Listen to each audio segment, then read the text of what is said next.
So the recipe starts with 1 pound of your favorite breakfast sausage. And some of the breakfast sausage, it's a bulk breakfast sausage. They come frozen, so be sure and take this out. Now, what I love about this recipe is not only is it so delicious, but you actually need to make it the night before. So who wants to be running around like a crazy woman when you're hosting a party? This is the perfect dish.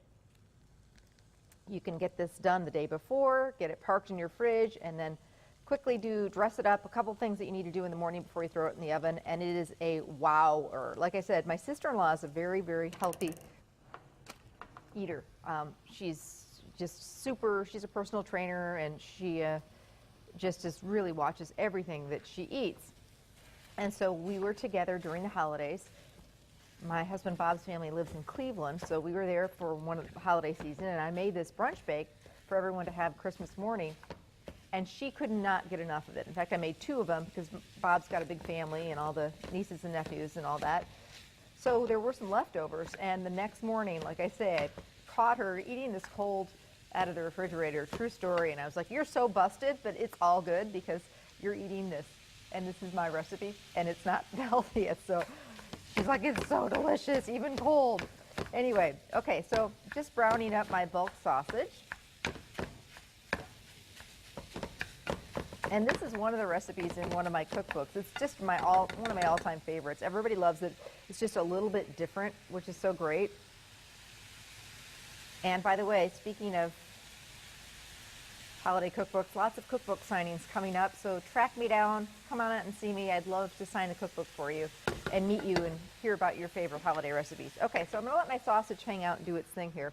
And I'm going to beat together the eggs and get this casserole going. So the recipe calls for 4 eggs.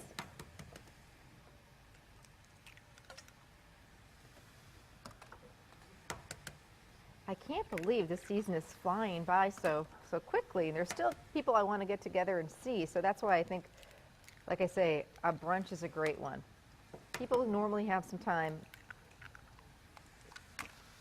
sometime mid-morning on the weekends. So still plenty of time to do this. So I'm whisking together my 4 eggs.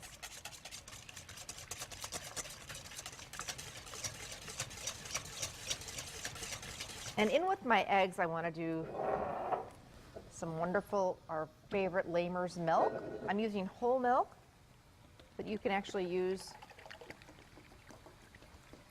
2% or even skim would work. It's 2, how many cups, Sam? 2 1/4. I knew it was a little more than 2. Thank you. Ann, how are you today? Fine. Happy holidays to ya. Okay, wiping up my mess here. So I'm beating together my 4 eggs and 2 1/4 cups of milk. And I'm going to do a little dry mustard.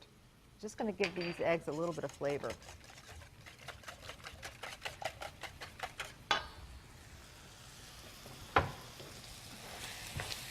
So my grandmother Mimi, who inspired me to write my first cookbook and is always she's no longer with us. And after she passed away is when Bob turned to me and said, you know, you've always wanted to write a cookbook. I think now might be the time. But she loved to entertain, especially during the holidays, and she never got stressed out about it. She just really enjoyed her parties. And parties and entertaining can be very stressful. Well, one of the things that I learned from her is you don't have to do a ton of different dishes. You know, if people are coming over, you don't have to make 23 different things.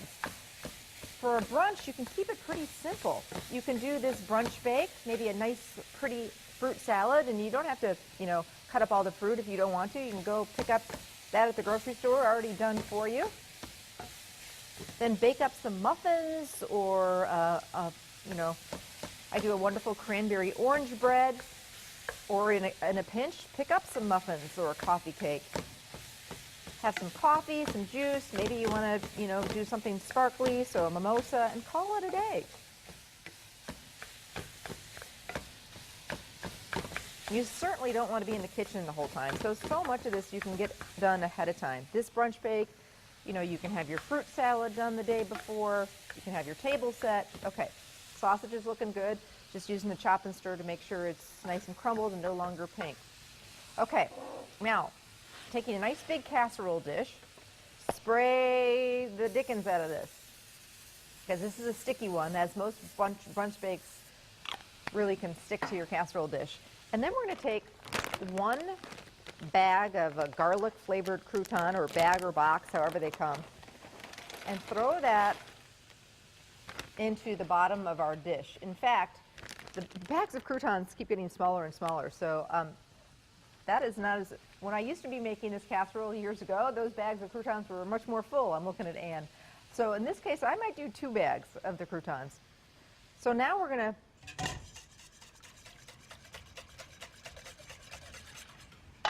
throw our cheese over the croutons, our sausage,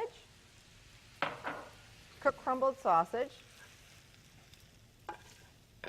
and there was barely any grease, so that keeps it nice and easy for us. This, one of the reasons I really like this recipe is it's got everything in it. So it's a really hearty casserole. So then we're going to take our egg batter, which was our 4 eggs, 2 1/4 cups of milk, a little bit of dry mustard. Throw this over the casserole, cover it, and put it in the refrigerator overnight. That egg batter is going to soak into the croutons, and it's going to then, you know, really make it'll puff up nicely. All right, so in the morning, let's just pretend that this has been refrigerated overnight.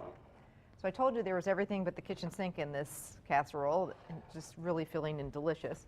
So in the morning, you're going to take some hashed brown potatoes, and these are the shredded hashed brown potatoes, 1 can of cream of mushroom soup, and the cream of mushroom soup sounds really weird in this recipe. It's like, how's that all going to work? Trust me, it works, and it mixes well, really well with the sausage. And I think that that's one of the key components of this recipe. And by the way, if you're looking for this recipe, this is a recipe that they have for you at Super Ron's in Pulaski. They are carrying some of my recipes now, so that's where you can get this recipe. It'll also be available online. So just getting that, every little bit of that cream of mushroom soup out of there. And I'm going to use a whisk. And this, to the soup, we're going to add 1 1/4 cups, and I just kind of eyeball it, of milk. And this is, again, something you do in the morning. You don't do this until the morning of, but it just takes a minute.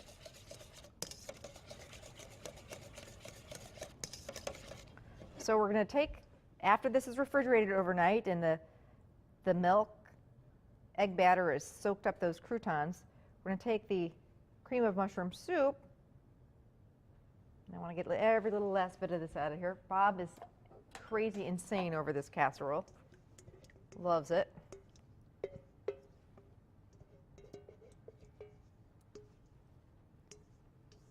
And then we're going to take those hash browns in the morning and take 1 bag, and they can be slightly frozen, or if you want to pull them out the night before and let them kind of semi-thaw in the fridge. You don't need to cook these or anything like that. You're just going to take these hash browns and sprinkle those, and like I say, if they're a little bit frozen, no big deal, over the top.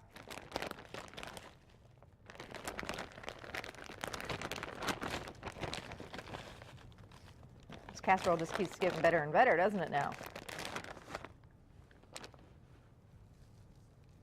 And then I think we need a little more cheese. So we had that little bit of cheese in there with the egg and the sausage, and now we're really going to cheese it up before baking.